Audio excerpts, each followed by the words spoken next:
Vahe, it's a delight to have this conversation with you on Mindful Leaders, so thank you so much for taking the time to meet with me. It's a pleasure. Thank you. Vahe, you have had a very interesting and a very rich career, primarily in wine and viticulture over the past 25 to 30 years. Some people consider you to be the Armenian wine guru, or the Armenian king of the Armenian nation for wine, because you've actually helped contribute to the renaissance of quality Armenian wine and place Armenia on an international map. You are founder and CEO of WineWorks, which is where we're located today, and Keush and many other different organizations.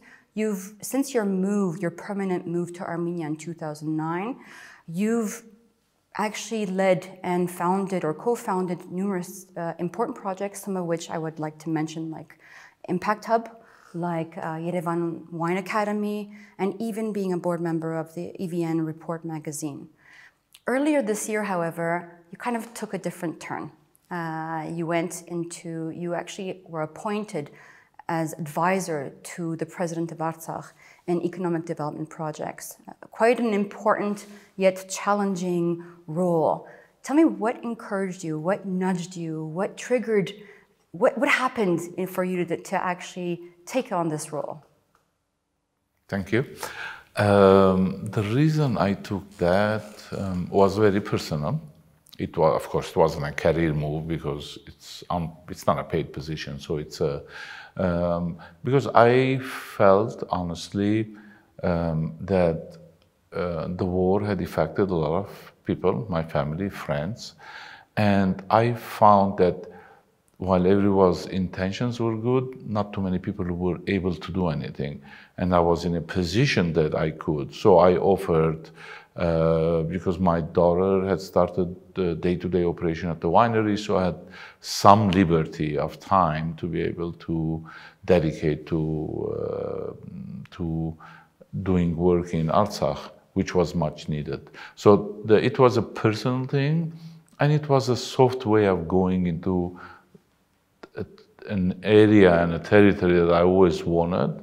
Yes, Impact Hub was also, civil society work was wonderful, it's beautiful, but I always believe that economic development is what can make things different, you know. So my intention, my plan was to go there and see what we can do to kind of honestly light a fire there, make a big mess and start change the mentality and saying, oh, it can't be done, we've lost already, and here and there, to saying, no, let's give it a shot.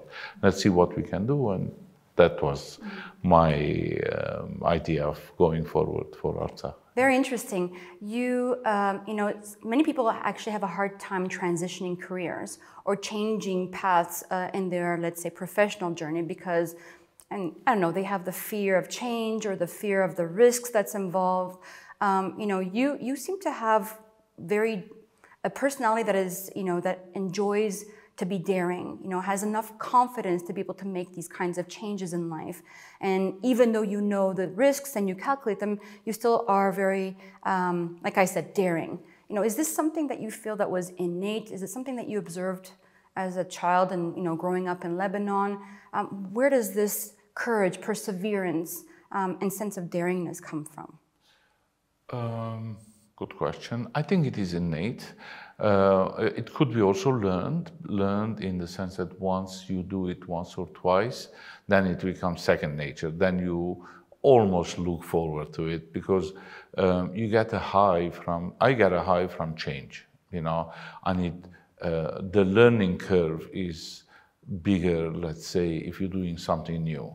If you do the same thing for 30 years or 10 years or as many times as possible, then you are relearning the same thing. So you don't feel like you're exciting anymore. So to get excitement, you change cities, change careers. You know, so you go from private to civil, you do art, you do many, many other things to get it exciting. For me, since I was 16, I've been doing moving, living in different apartments, moved to Italy when I was 19, lived there. And then at some point it becomes second nature to you, don't even think about it. Most people don't welcome change because they like they stay in a comfort zone. But in reality, that's even worse, because the day it hits you, and it will hit you, whatever it is, forced changes sometimes. Look at the war here.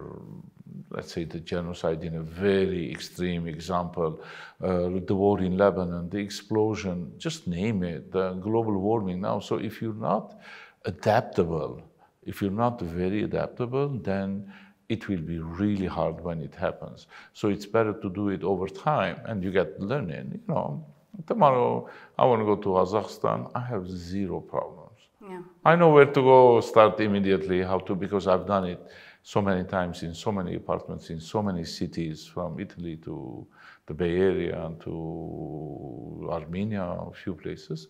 So it becomes second nature to you, and it's comfortable. For me, it's very comfortable. You remind me, while you're talking, you remind me of Paulo Coelho, the author of The Contract, Alchemist, obviously. And the reason why I say this is because he always takes, he's published more than 31, let's say, books. Only one is really well known, which is The Alchemist. But that the intention was to say, you know, you have to live an honest life with as much enthusiasm and in the moment as possible. And that, you know, we have a sacred, let's say, legend or a life or a purpose that we need to live by. Do you feel that we are actually, you know, we have a purpose in this life? Do you, you know, and if not, if yes or no, maybe extending the question to saying, you know, what drives you? What is the drive that you have? Well, that's a tough one, because if I answered no, there is no purpose, most people would find that not the appropriate answer. Well, there is no particular purpose, honestly. Some people do find purpose, or other people give them purpose, like religion gives purpose. You know, there are famous books like The Purpose-Driven Life and stuff like that, some reverend or, you know, because people are looking for a reason or a meaning for their life. Why? They have to answer the question, why? Why is it that we're here? Why is it that we do what we do? So there is no, or that not a certain natural purpose. We create our own. We create our own purpose, and then we follow it. Otherwise, it would be an absurd life living when you don't have a purpose. So, and nature provides us with ways of finding purpose and meaning in life. And we do it for ourselves. So we figure out what it is that we want to do.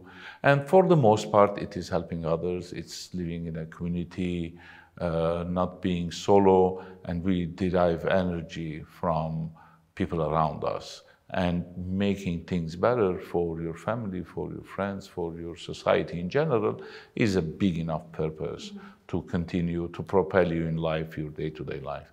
Overall, that's, I think, Do you feel, you know, you've had several role models in your life, so obviously, like, you know, you have an idea of what a good leader is for you. I mean, I know, for me, I always say, for me, a good leader, despite all of these theories that exist on leadership and the numerous years of understanding what a good leader is, for me, it's regardless of their position or their role or their title, it's how a person makes me feel, that I can meet my own potential. It's like awakening a certain magic in my own life. What is a good leader for you, especially knowing that you've had specific role models in your life that have, you know, not necessarily to look up to, but or just have some qualities that you admire?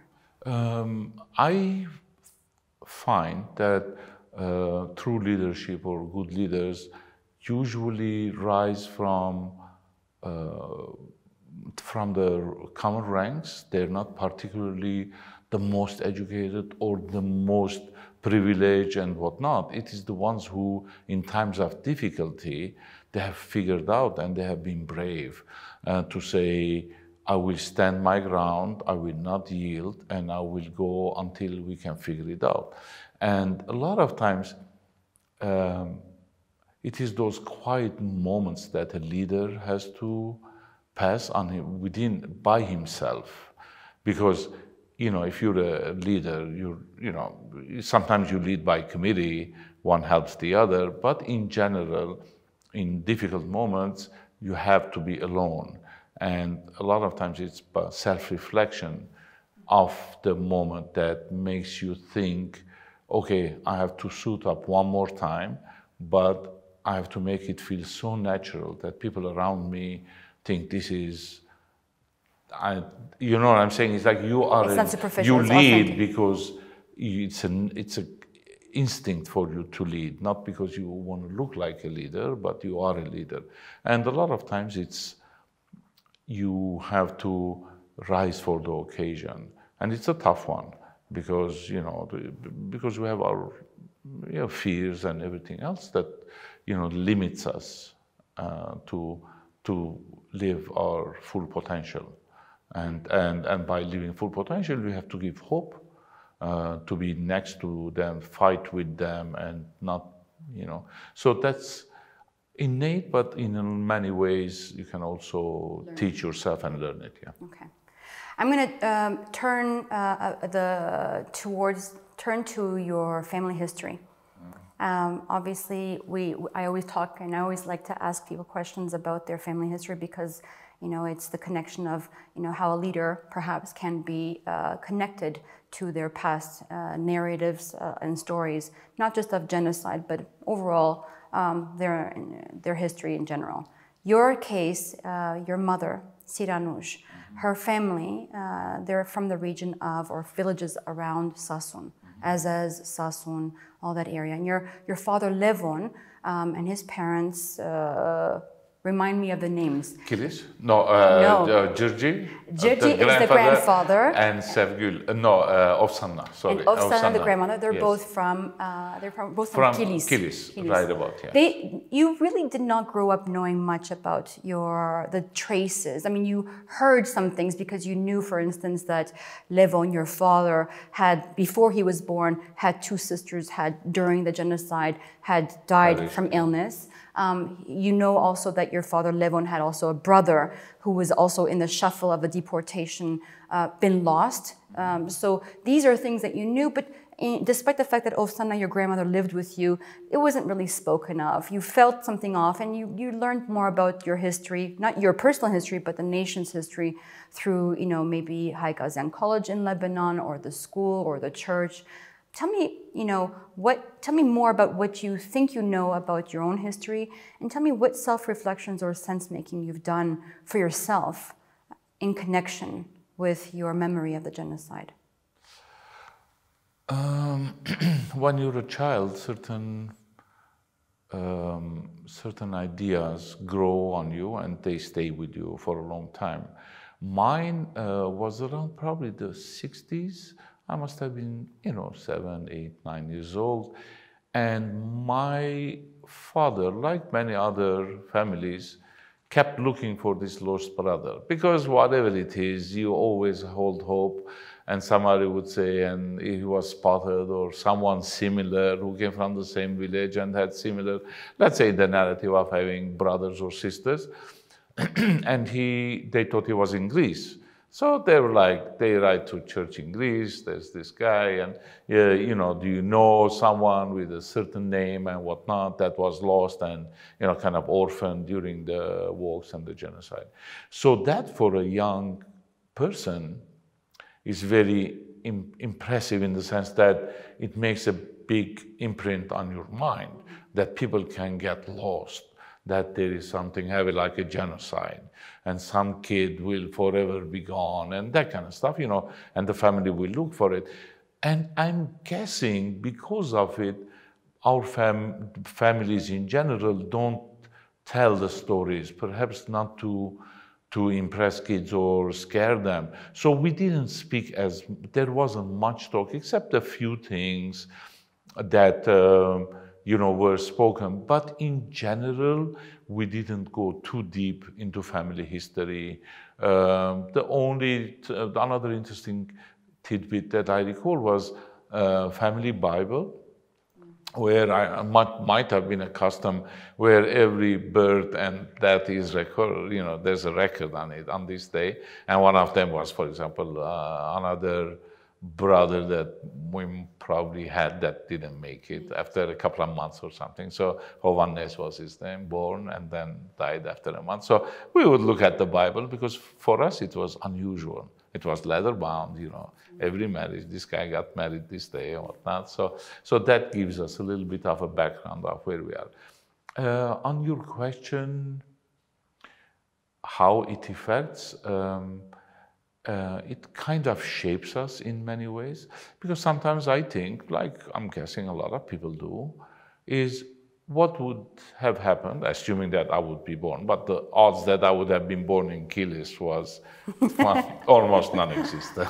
I mean, if you do, nice to think if you did the math, but one does the exercise, what if I was born in Kilis? What would I have been the same Vahe that would have gone to Italy and gone here and gone there and, you know, done the things that were adventurous, or I would have been maybe a teacher stayed in Kilis all my life, married somebody who's a Kilisi, most probably Armenian stuff. So we do these kind of mental exercises not to know how life in Kilis would have been, that what changes occurred that I am who I am today as Vahe, how I think, how I feel, how I react, and how I do everything else that I do, how it would have affected had we not, my grandfather left Kilis and came to Azaz, from Azaz to Aleppo, Aleppo to Homs, Homs to Beirut, and me from Beirut to Italy to Bay Area, Washington, God knows where, you know, and how my life would have been different. I'm not saying it's a good thing, I'm not saying it's a bad thing.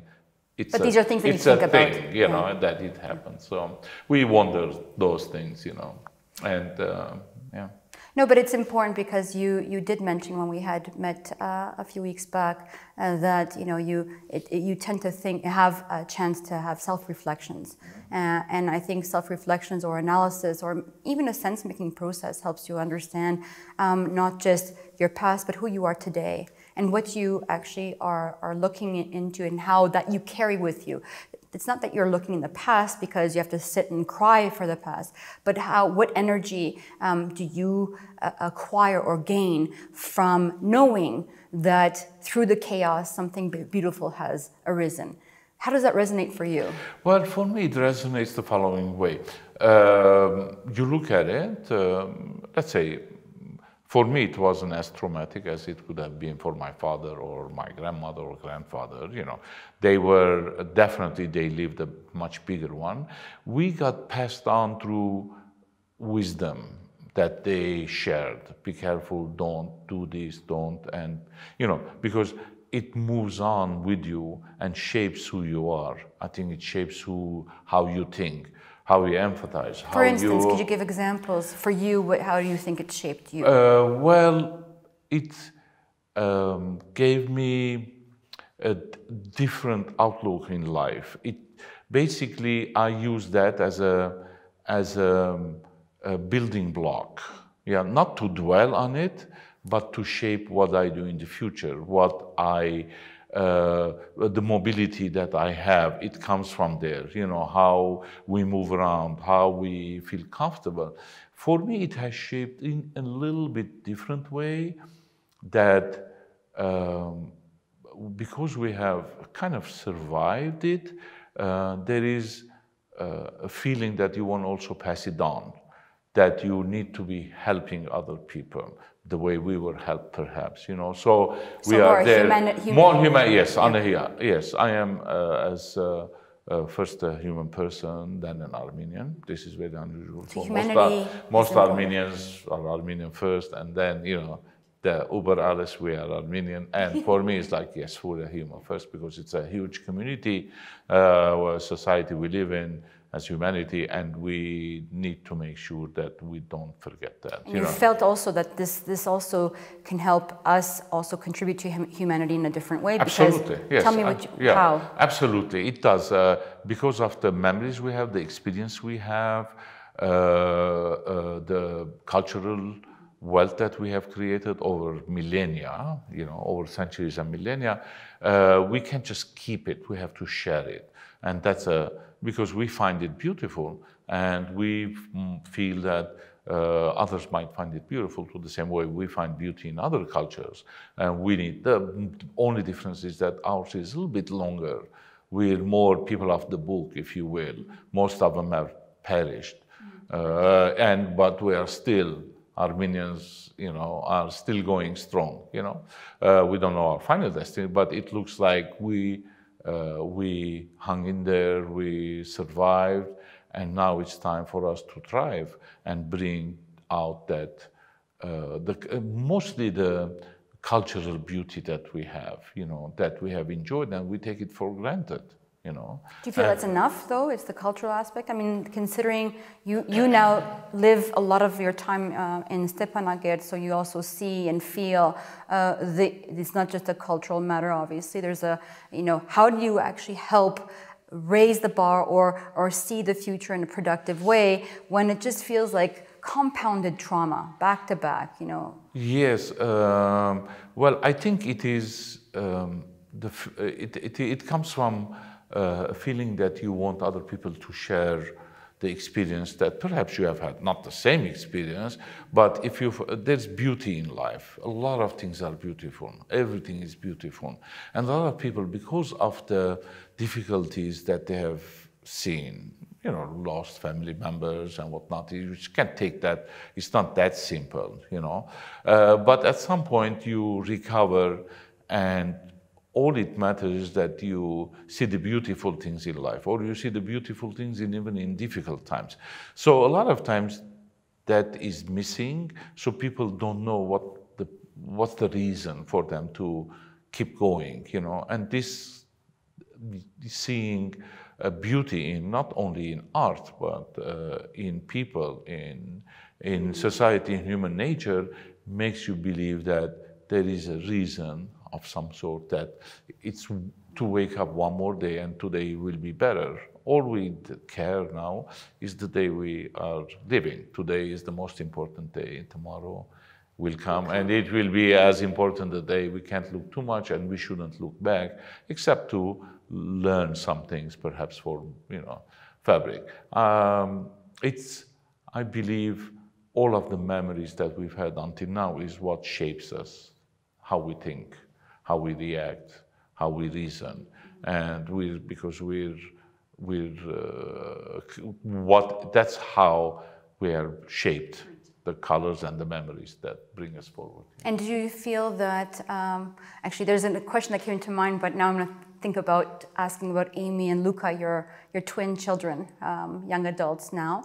They were also here during the war in Artsakh in 2020, so they've also felt and witnessed what took place, the challenges and the possibilities. What advice do you give them for their, let's say, outlook in life and future and ambitions, and even considering that we're in a geopolitically challenging location, Armenia and Artsakh? What advice do you give them? It is hard. It's very difficult for a father, I will tell you immediately, because I look at them and they're here in Armenia, they enjoy, they love the country, but there's a reality.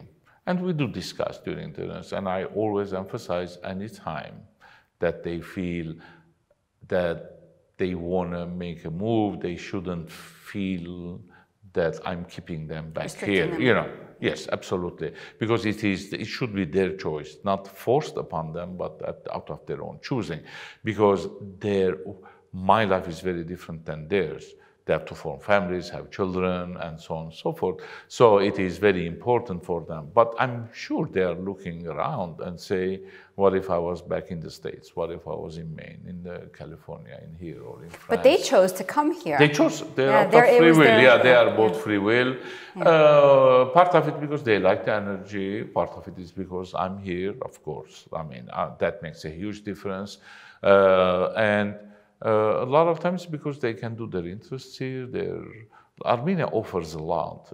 You have to see it, So they're enjoying it. The minute they stop enjoying it, they can sell what they want. That I'm saying. But for Armenians, this is probably the last stop of sorts, because now we feel at home.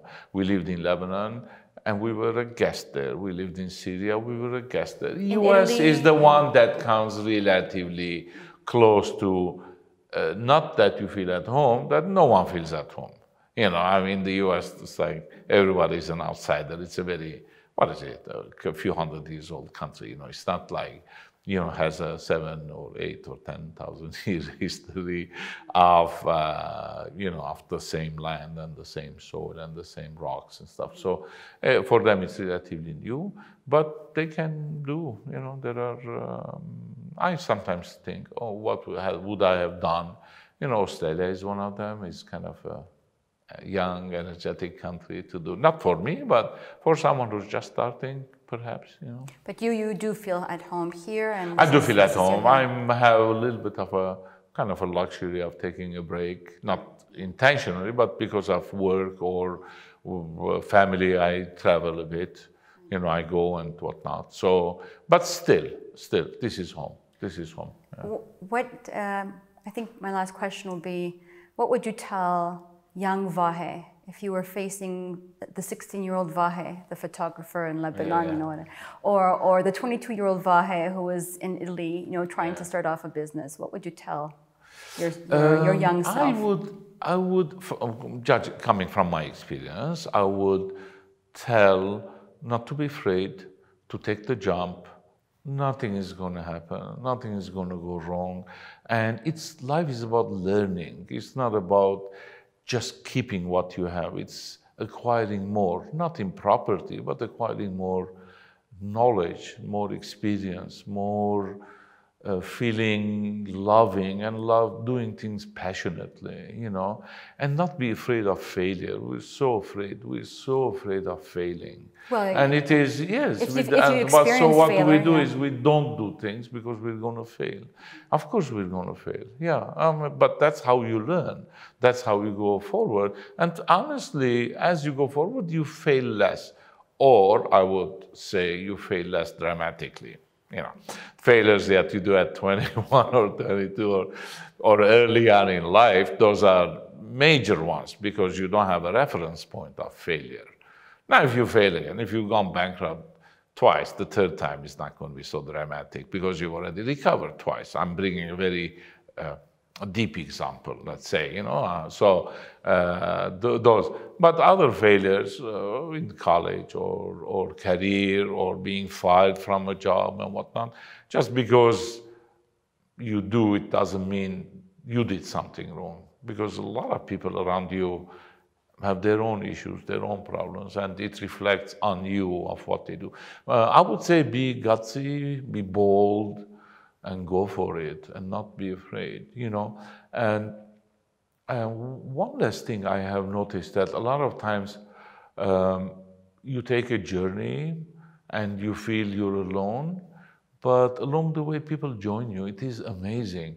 If you have that energy or that drive and that excitement, all of a sudden like-minded people, yes, and you get attracted to them, and they get attracted to you. A lot of the projects that I did here, I'm not sure about elsewhere, but in Armenia were a result of finding like-minded people who shared the same issues and worries and fears and